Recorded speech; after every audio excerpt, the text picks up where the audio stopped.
Okay, so hopefully we all watched the amazing fight between Chris Eubank Jr.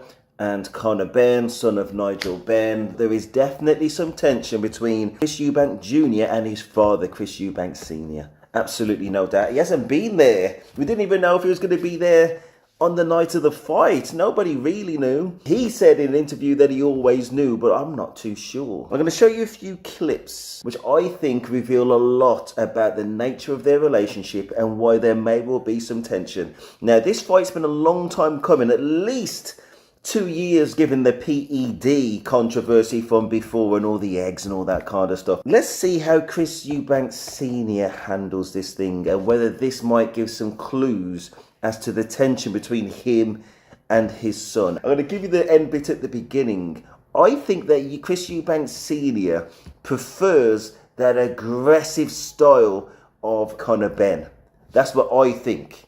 These are the clues, and he said it before, how ferocious Conor Benn is and things like that.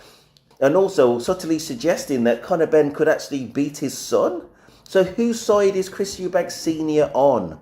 I think this is the crux of it. Okay, now Chris Eubank Jr. is just about to make his ring entrance. Now where and what are the actions of Chris Eubank Sr.? Let's see.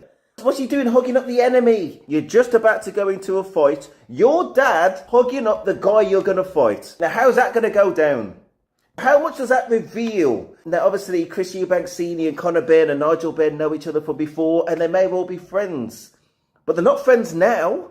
At the end of the fight, you may well be friends in the same way that Chris Eubank Jr. is not going to be hugging up Conor Benn or vice versa. No. Chris Eubank Sr. No. Now, you might want to hug up Nigel Benn and show there's no animosity, but right now, his son is the enemy. Not a real enemy, but his son is the enemy for a couple of minutes. Do you agree or don't you agree? And if that was your dad hugging up the enemy before the fight, again, only the enemy for the fight, and afterwards you can hug and whatever. Before the fight, if your dad is going to hug up and encourage that other side, how is that going to go down with you? Unless he's just playing mind games with Conor Benn to try and take him out of the zone, because Conor Benn's in there to destroy right now, just before the fight starts. And if you looked at his face, he had a lot of tension going on, a lot of anxiety, and he came out like a raging bull, just throwing haymakers. I swear, if he'd have connected with any of those punches, Chris Eubank Jr. would only be just be coming down to the earth now. Nigel Benn just handled that perfectly. Nigel Benn just handled that perfectly. It was like tap on the shoulder. It could have been anybody. Happened to be Nigel Benn. Perfect. 10 out of 10. 10 out of 10.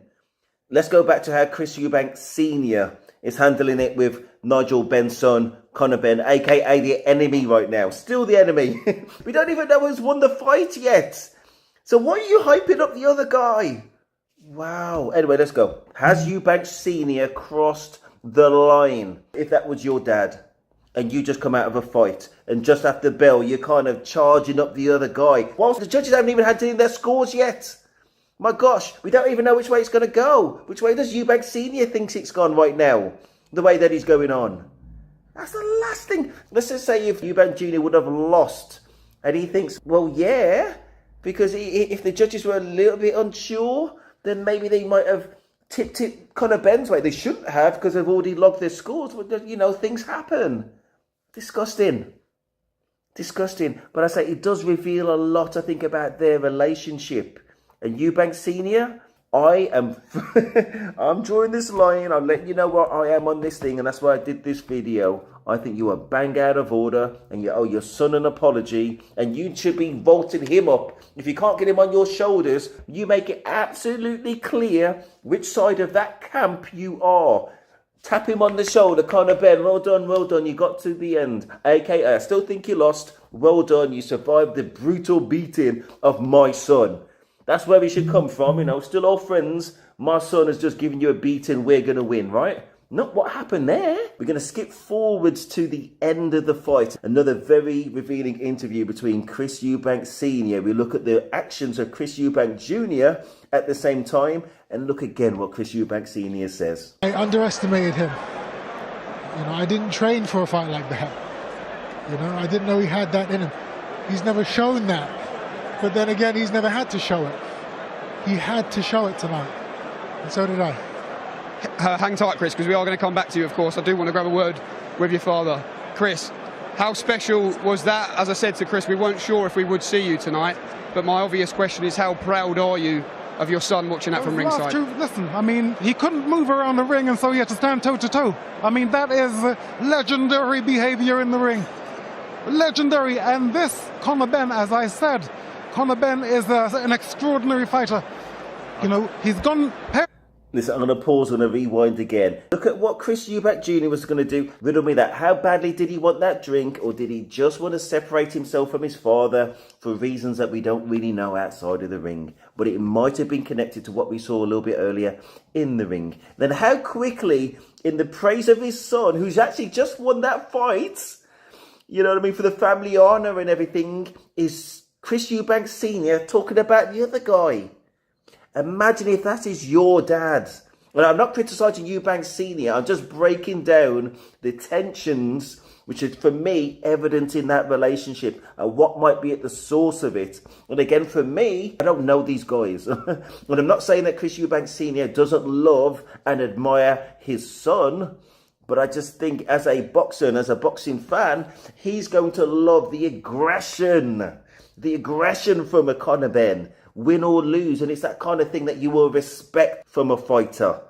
You know what I mean? You can either the outcomes that you want, obviously your lineage, your son to win, but what you respect is that pure aggression. That's what he likes. Let's see how he handles that again. How special was that? As I said to Chris, we weren't sure if we would see you tonight, but my obvious question is, how proud are you of your son watching that from ringside? Listen, I mean, he couldn't move around the ring, and so he had to stand toe-to-toe. I mean, that is legendary behavior in the ring. Legendary. And this Conor Benn, as I said, Conor Benn is an extraordinary fighter. You know, he's gone pear-shaped somewhere, but an extraordinary fighter. And you saw that here tonight. He wanted to tear, and I thought he would blow out in maybe 4 or 5 rounds. He's going strong. He's going strong right the way through the fight. I am so proud of him. That's my son. That's right. That's why I'm here. I was always going to be here. That's right. Rastafari. Fantastic. Thank you very much. Rastafari, indeed. Awesome. Of course, we don't know. It's all guesswork. Let me know your thoughts. How would you feel about the entrance with your dad going to congratulate the other side, aka the opponent that's coming to punch you in a few moments? Let me know how you would feel about your dad in this circumstance. If very early into praising you, he ends up praising the other guy again. And there's a definite theme there. Let me know. Maybe it's just me. Maybe it's just me. I don't know. Let me know your thoughts.